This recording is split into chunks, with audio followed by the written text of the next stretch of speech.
Hey everybody, and welcome to the unfamiliar, unfamiliar, whichever it is, contest video for the 2022 David Hancock channel contests. It's Monday. I'm going to release one of these a day until Saturday. Today is familiar, unfamiliar. Tomorrow will be new subject, then one role, one subject, near home, black and white, and portfolio on Saturday. I'm going to start each video with a photo I would have submitted were I submitting to this prompt. Real quickly, before we go any further, I'm going to try to edit out any of my sniffles. I just made myself chicken soup for lunch, and I tossed a couple of guajillo peppers in it that I had left over from making chicken adobo the other week. I'm like, oh, these aren't going to be that hot, so I'm just going to eat them. And I was right. The peppers weren't that hot, but what they did to the broth is really causing me some pain. So I'm going to do my best to get through it, but we'll see.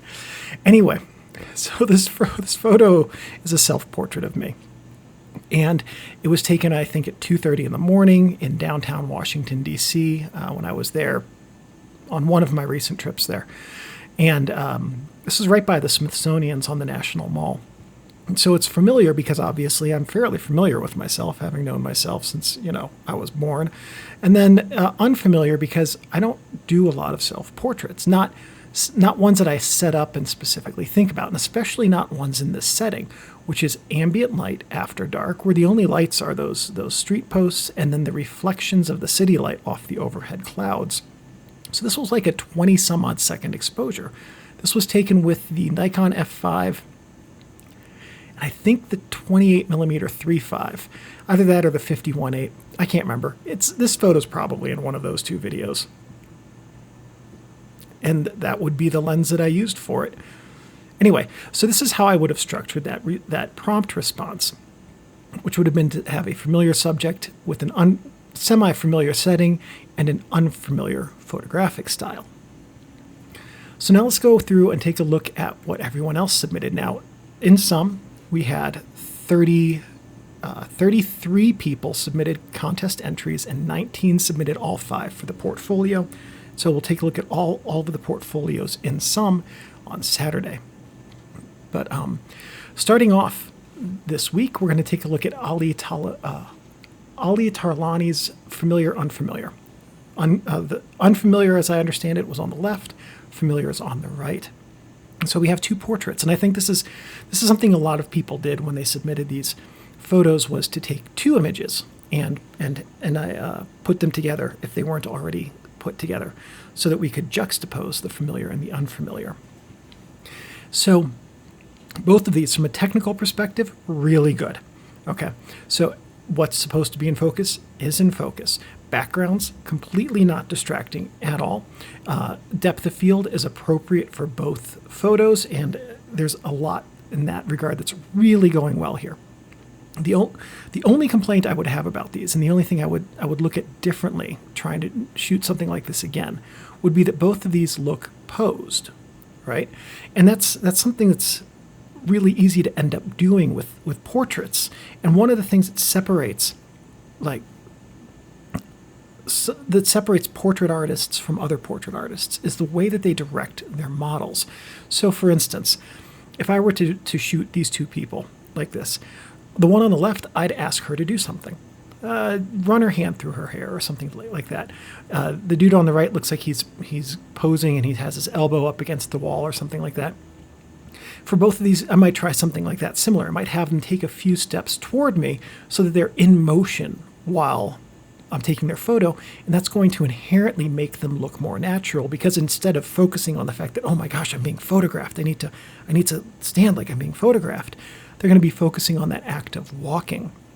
And so that will occupy their mind so they won't be focused on the photo, and then they'll look like they're in a more natural setting. You can even have them walk toward the camera and look at it, and they're still going to look like they're more natural. Here's another trick you can do. Tell them a joke. So a couple years ago, I was the wedding photographer for a friend of mine who's a reverend, and she was getting married to her boyfriend, and as I was taking the photo, right before I was taking a bunch of the photos, and right before I took this next one, I told my standard wedding photography joke, and all the wedding photographers out there, you are welcome to steal this from me. I looked at her and her boyfriend, and I said, "Hey guys, smile." It won't be a mortal sin the next time you do it. And did not realize that her 15-year-old daughter was standing behind me, who gasped, and then everyone at the front laughed, and it turned out to be a fairly good photo where everyone had these genuine, happy smiles of laughter on their faces. So that's another thing. Come up with a handful of stock jokes that you're not going to laugh at because you've told them enough times, but that other people may not have heard, so that they will laugh at them, and then you can laugh with them so that they don't feel out of place. And that will also help people have a more natural expression. This next photo comes from Eduardo Montero, and this is an interesting photo. The first time I looked at this, I thought this was somebody walking down like a dock towards the ocean.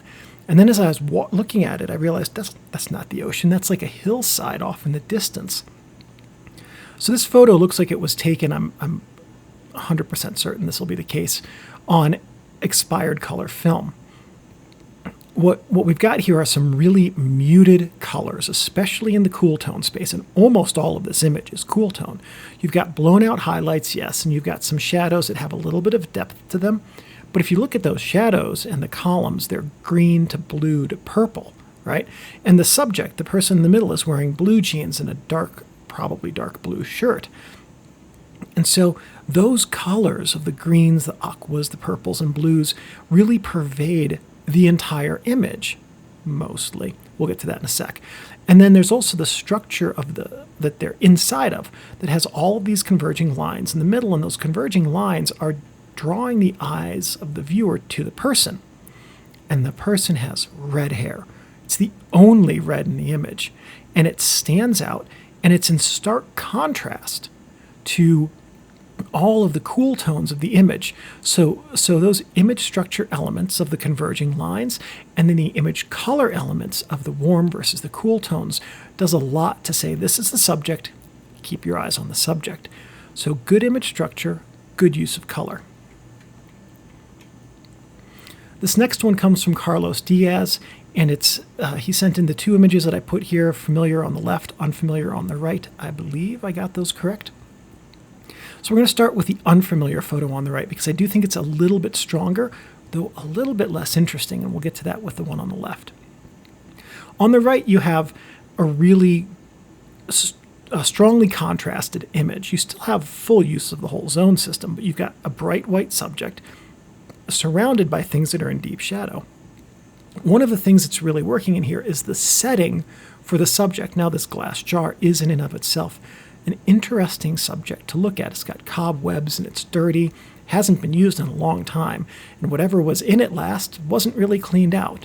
So who knows what it was for, but also judging by the dust on it, it's been disregarded for years. So we've got this interesting idea of what was this for and why was it set aside and forgotten about. And then it's surrounded in darkness. There's this foreground object which kind of blocks part of it. Makes it a little bit more curious as to what's being blocked. The foreground object is physically blocking us from more knowledge. And then behind it is this brick wall that you can kind of make out in the shadows that adds a bit of texture and a confinement of space to this object. So it's a really interesting use of light and shadow and of texture, glass versus brick wall, for instance, and in terms of those things which are the foundation, some of the foundations of black and white photography, it's a really good use of those core elements paired with an interesting subject composition. And then on the left, we've got a photo of a mirror. And that mirror appears to be reflecting 3 cabinets of some sort that are designed to hold keys or something like that. And then the glass on those cabinets are reflecting different things.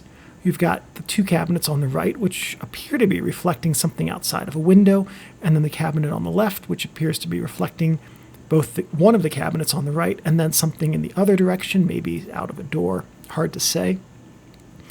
And then you've got some elements of the room, this air conditioner or heater in the wall, and then this couch there as well. And there's a mixture of shapes, this round mirror versus the square cabinets with this couch which has many, many round elements to it, and the square heater or air conditioning, and the clean lines of the wall, for instance. So you've got all of those. Plus, you've got a reflection with reflection with reflection, and you've got a whole lot of depth coming into those reflections, because you're not just getting a photo of the mirror. You're getting a photo of the things in the mirror and the things that those are reflecting, which give you more information about what's going on even further outside of this frame. So this is a really multi-layered image, and it's not easy to look at something like this in the real world and say, that could make a really strong photo. So there's a lot that's, I think, going on well with the image structure here and the use of reflection and shape in this image. Next, from Jethro Jooste, we have this image which has flowers on the left and seashells on the right. And this was an image that I had struggled with at first because I had trouble parsing what was familiar and unfamiliar.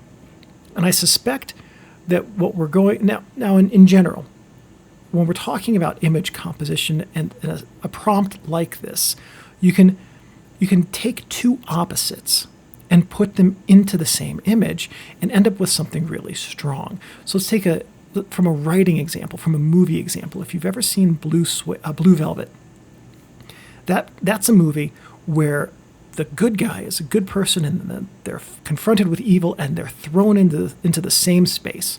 And what happens when that good and that evil are thrown into the same space together? It's when you take two opposites and you force them to interact, whether we're talking about in a book or a movie or a photograph, then there is a lot of room to have interesting interaction between those things. So what we have here are these bright, vibrant, and alive flowers, and then all of these seashells, which are the leftovers of some dead animals. So we have the juxtaposition, what I would imagine the familiar being life, and, well, since we're here talking about it, the unfamiliar being what is death, what is after this life, because none of us truly know. So those two elements have been thrown together in a single frame. And you can see then up toward the top of the frame where they are actually starting to commingle.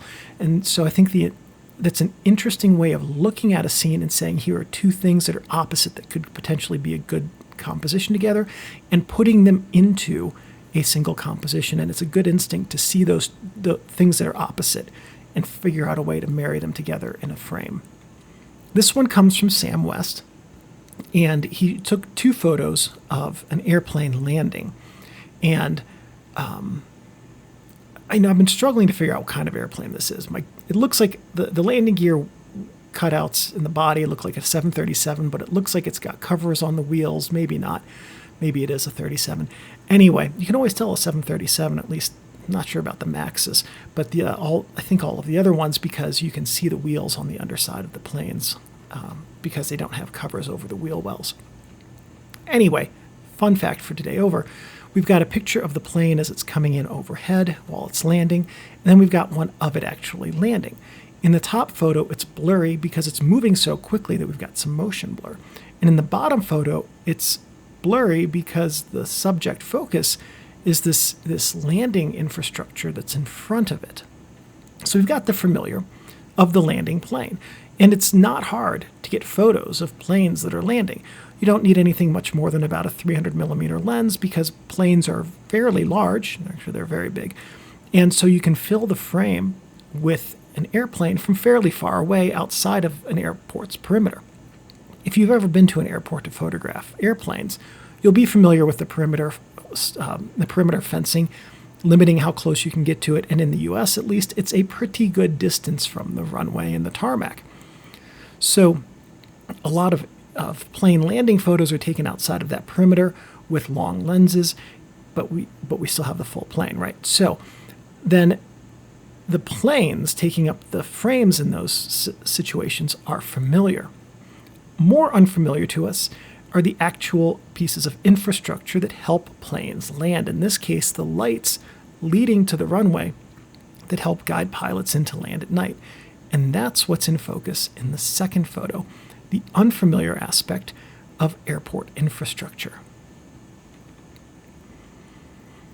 And so just as one other parting comment for the photos where there were two things put together, two images. I thought that was also a really interesting way to approach this, to take an image of something familiar and an image of something unfamiliar, combine them into a single composition, and I thought that was a good way of doing it. This photo is from Milan Cetic, from Milan Cetic, and this is one I struggled with a lot because sailboats are pretty familiar. Mountains and lakes or oceans, pretty familiar. So I struggled with what is the unfamiliar here. And so there are a couple of things. It could be that the sailboat is the familiar object, but the land in the background, never been to. Maybe that's the unfamiliar part of it. Or it could also be that this is a very wide-angle panoramic image. So it looks like it's a 35 millimeter frame that's been cropped down to this panoramic format, given the amount of grain that we have, the enlargement grain in this image. And it could be just that the format is unfamiliar. We have a familiar subject, a familiar composition, which is horizon line just slightly above the middle point, perfectly level, by the way. The familiar subject of lake, sailboat, and land, and then the very unfamiliar aspect ratio. And so that was ultimately what I went with, and I think this is a good execution because if that's true of combining the familiar subject with the unfamiliar format of the image, that's another really good way to tackle this prompt and combine multiple things into a single frame. So well done on that. This photo from Gabriel Silvaz is one that really just jumps off the screen. It's not sharp, right? You can make out details in this, what looks like a cactus flower, but it's not sharp. It almost looks like a watercolor painting, right? With really, really bright colors. And because it's not sharp, because this image has freed us from what can sometimes be a trap of pixel level detail, we can now focus on different elements of this image. So we have this bright reddish purple flower that's soft in focus, and then we have some white tones around it, but more importantly, we have these dark, vibrant green colors behind it. Red and green are opposites, and so we've got this juxtaposition of colors. And also, we've got this absolute lack of sharpness, which allows us to focus only on the interplay of those colors within this frame. So I don't know exactly how this met the familiar-unfamiliar prompt, unless it's like a familiar subject with an unfamiliar approach to photographing it, which could be possible. But just taking this as an image on its own and looking at the way that it says it's okay to play around with color and not be bound by the prison of technical perfection, I think that's a really good way to look at a subject and a really interesting way to approach photographing something. And I think it's a good instinct and one that's very hard to do because it's hard to look at a subject like this and say, what could this be if it wasn't quite that sharp? This photo comes from Garrett Dennington, and Garrett submitted, as we'll see on Saturday, the most cohesive portfolio of anyone who submitted for this contest this year. This is a really good example of solid, very solid technical execution combined with great artistic composition in an image. So we're going to start with those highlights in the tops of this building. You might notice that you can still see the structure of the walls, the little bits of dirt that have trailed down the side of the building after rainstorms, even though that's in sun. And then if you look down the building towards the shadows, you can still make out the horizontal slats in the roofing structure, even in the shadows. And then in the sky, we've got these wisps of clouds, but you've got clouds. The amount of dynamic range in this image is incredible, and that's one thing black and white photography has always been really good at. Even back in the 40s and 50s, black and white photographers were taking film and plate negatives and processing them in enlargers with dodging and burning and contrast enhancement and reduction and multiple print burns and things like that. Really advanced techniques that were designed to take film negatives and turn the prints into ultra-high dynamic range images. Black and white is one of the few areas, maybe the only one I can think of, where I think HDR images really do work well and don't look garish and over the top. So in addition to that technical element, which is really exceptional, you've also still got all of these really nice gray tones throughout, and these gray tones have a nice gradation through them, which really give this photo a nice visual texture to it. And that's combined with the smoothness of the building, the texture of the bolts or the pigeon stops or whatever they are on the roofs, things like that. So you've got a combination and a play of texture. But then let's also look at the format. This is a square format, and you can tell, by the way, that it's a film image because there's a little, if you look to the right side, there's a little tiny, little flaw in the negative on the right side of the image. So this is an actual film image that was taken with probably a 6x6 camera. And so you've got this square format that has this round structure in it. And so it's combining the square shape with the round subject, and they work really well together. And then also, if you look at the actual structure of the building, it looks, based on the way that the shadows and the light are reflecting off different parts of these scallops, that it's also bending away. So there's this three-dimensionality to the shape as well. If I were to change one thing about this photo, it would be to clone out that antenna, because it's a slightly distracting element, because then taking that out would have forced this image to be only shape and tone and light and texture, right? But all that said, if I owned this building and I had hired Garrett to photograph it so I could get nice big prints to hang in my lobby, share on my website or something like that, I would have been very happy with this result. This next shot comes from Rich Mander. This next photo comes from Rich Mander, and I gotta imagine that that's a TV screen that is a clock, and that that's not really a person inside of it, although if it is, maybe they're just fixing it. One of the things I think is really interesting about this photo is that it shows that you can look at a thing and say, that's interesting. I'm going to take a photo of that because that's interesting. And so it combines these elements of familiar and unfamiliar, which is familiar being a clock, unfamiliar being a person inside of a clock. That is a bit unfamiliar.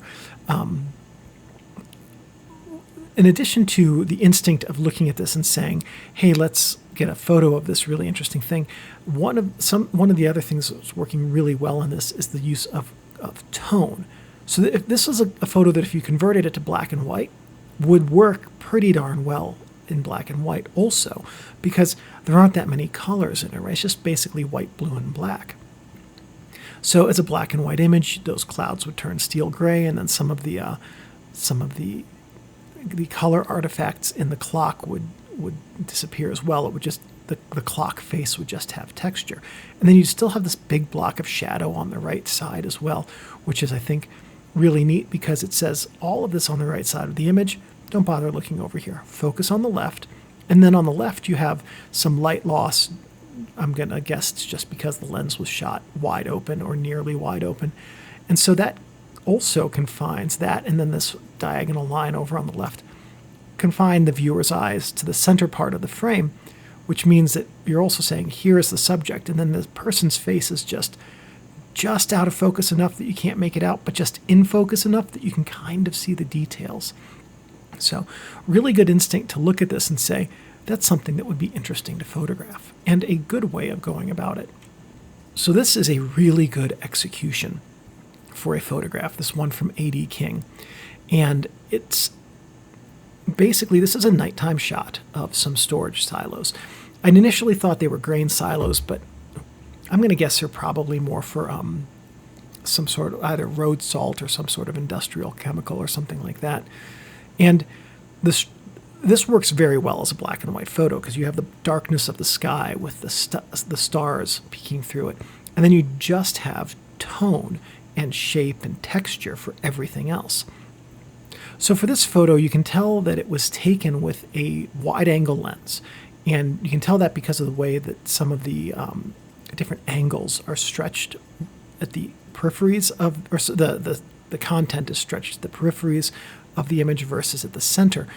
But the lens was tilted slightly upward, which you can see by the reverse keystoning on the left side. But all of the different elements, you have these nice overhead trusses that point towards the center. And then you have these different silos, which are by and large vertical.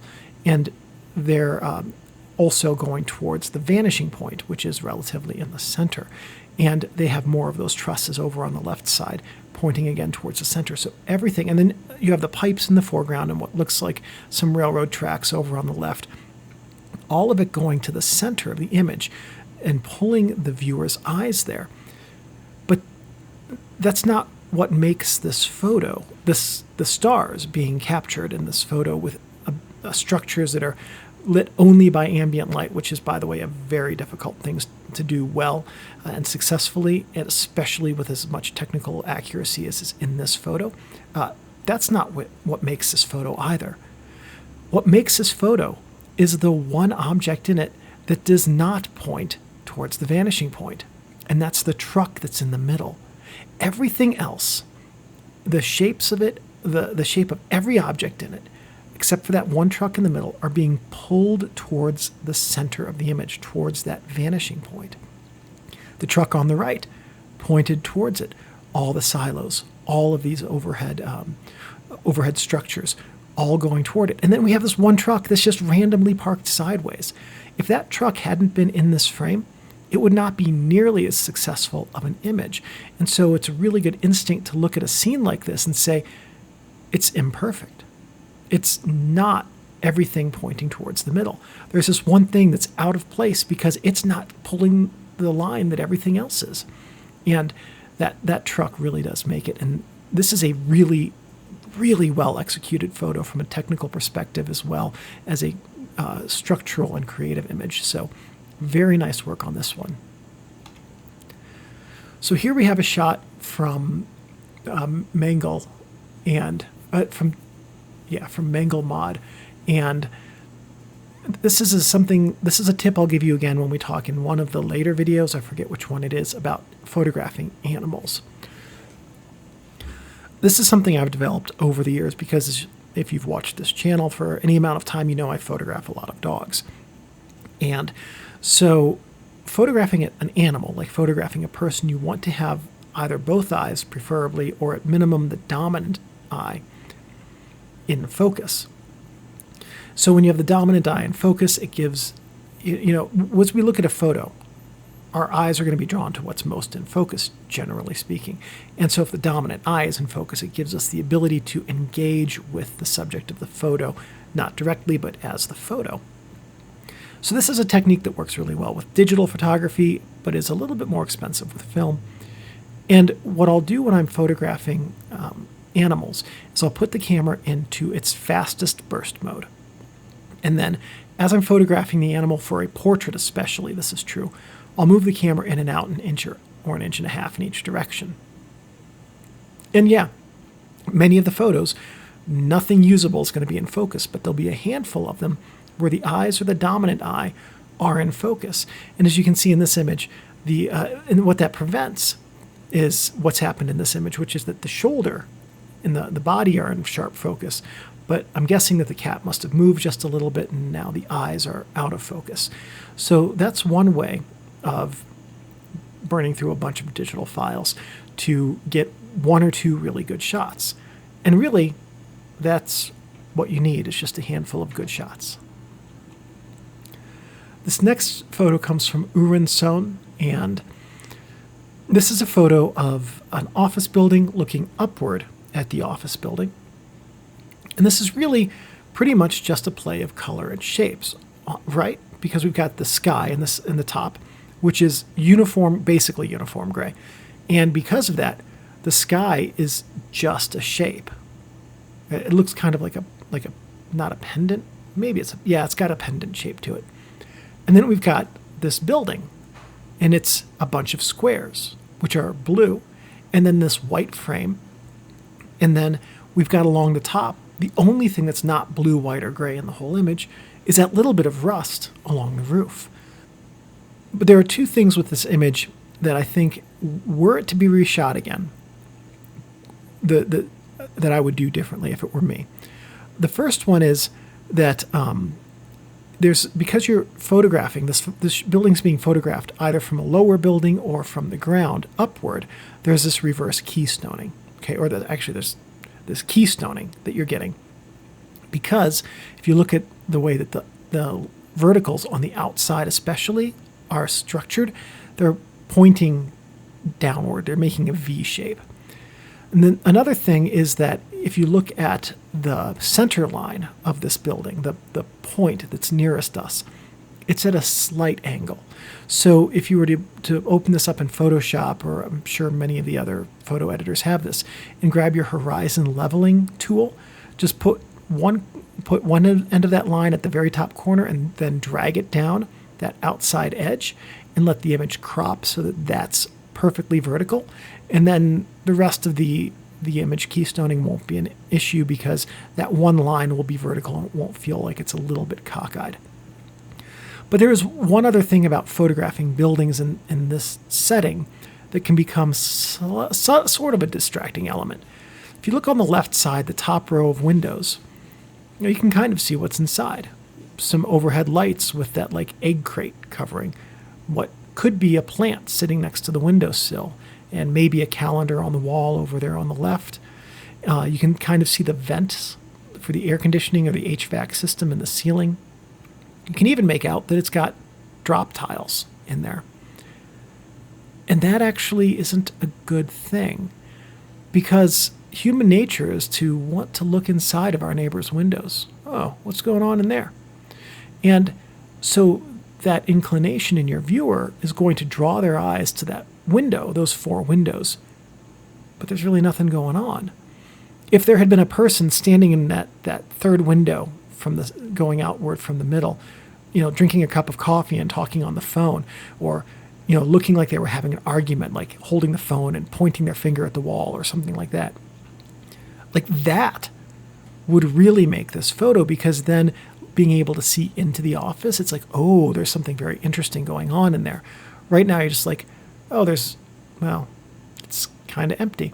So those windows become a distracting element. And that's not something that you can really, I think, be aware of on the fly, but it's just something that stands out in the final image.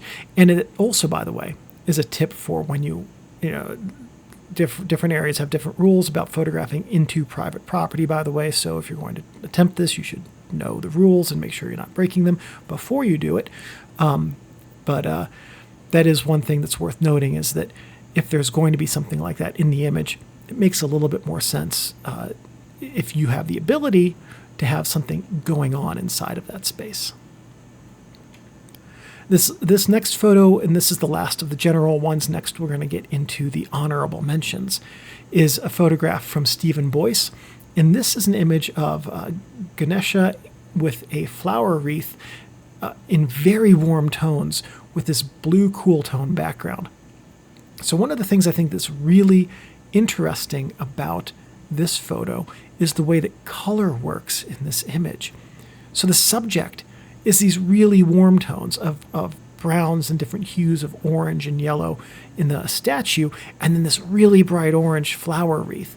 And in the background, we have this plant and some blue shapes, which in and of themselves are a hair distracting, but because of the differences in color, they kind of fade away and aren't that distracting.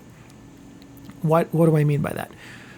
Humans are predisposed evolutionarily to seek out warm colors. If you think about the things that we eat, like raspberries, strawberries, things like that, bright red colors. Think about the things that are dangerous to us. Hornets and bees can sting, and that is no good. They're bright yellows. So a lot of our brains are really attuned to warm tones. And so if this were, let's say this were a black and white photo, would not work. Just would not work, because everything would be too uniform.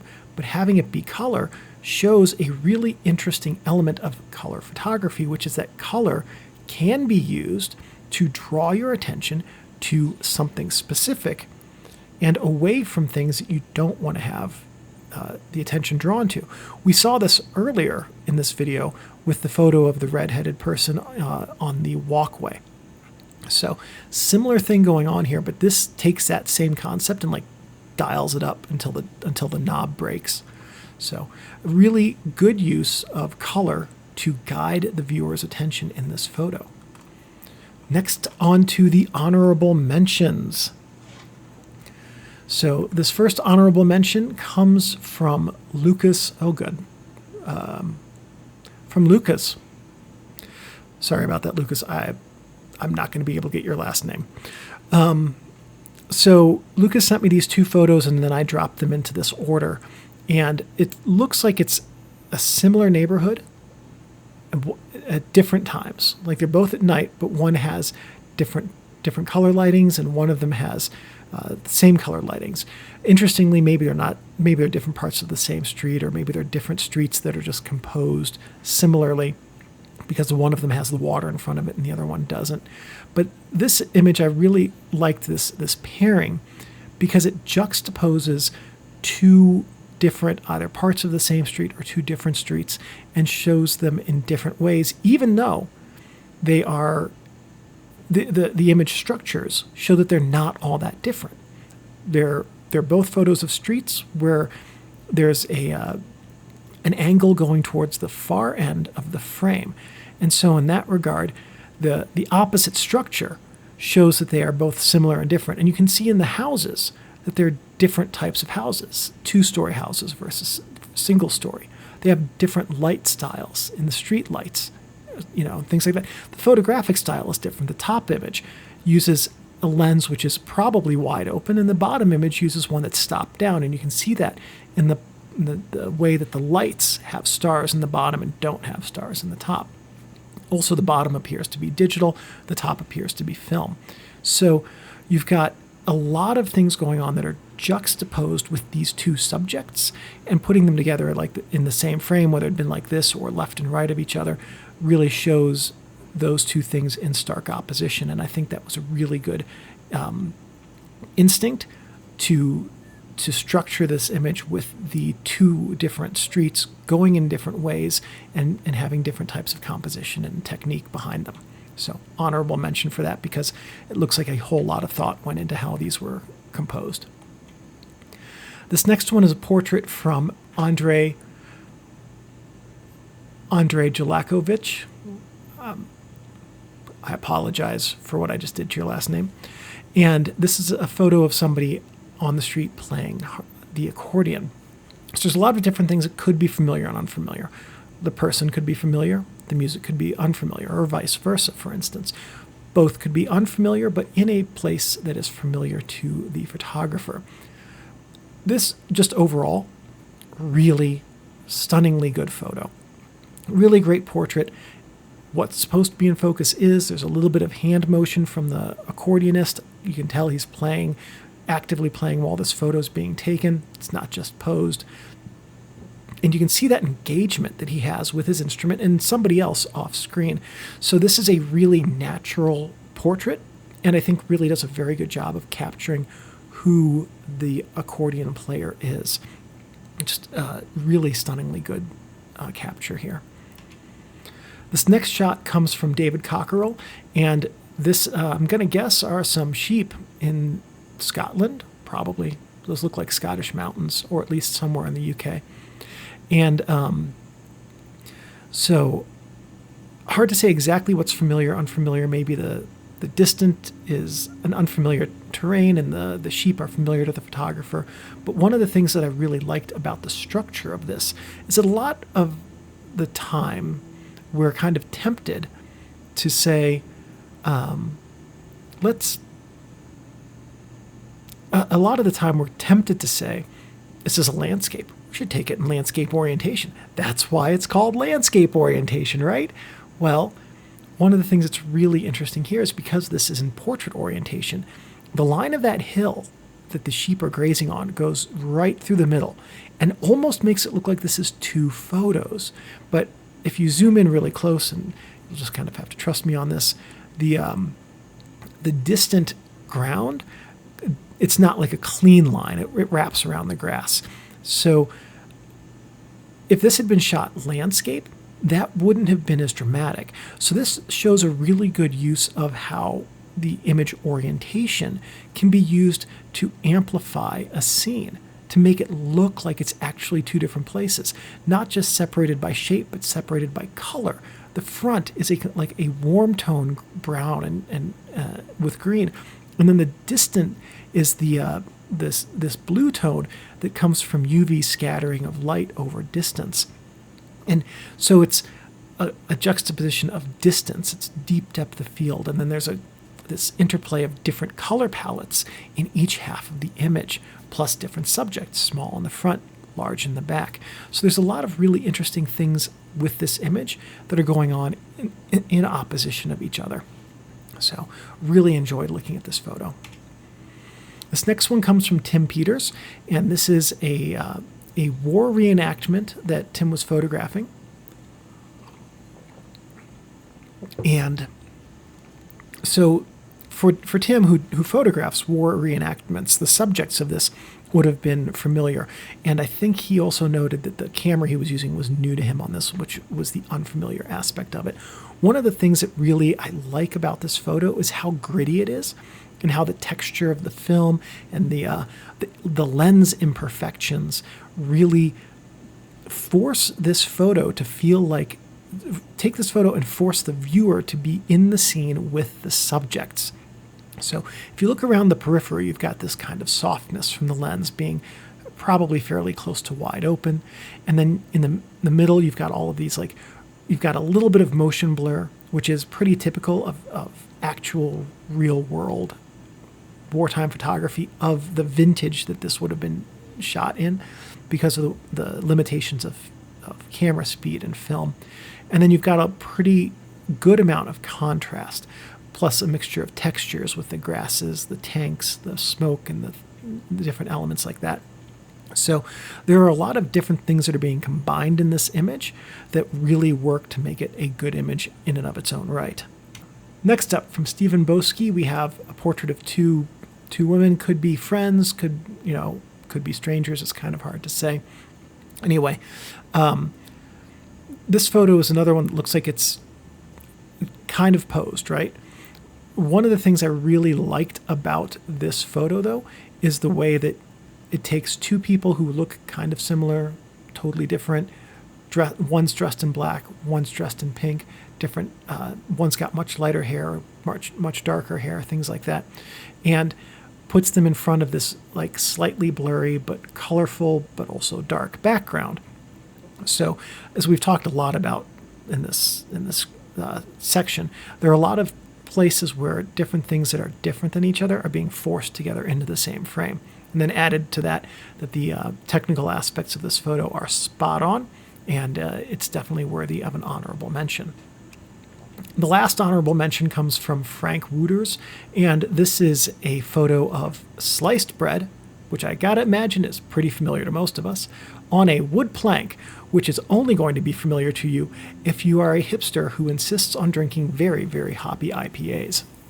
So I really liked the structure of this image because you've got a lot of really good texture in it, in the surface of the bread and in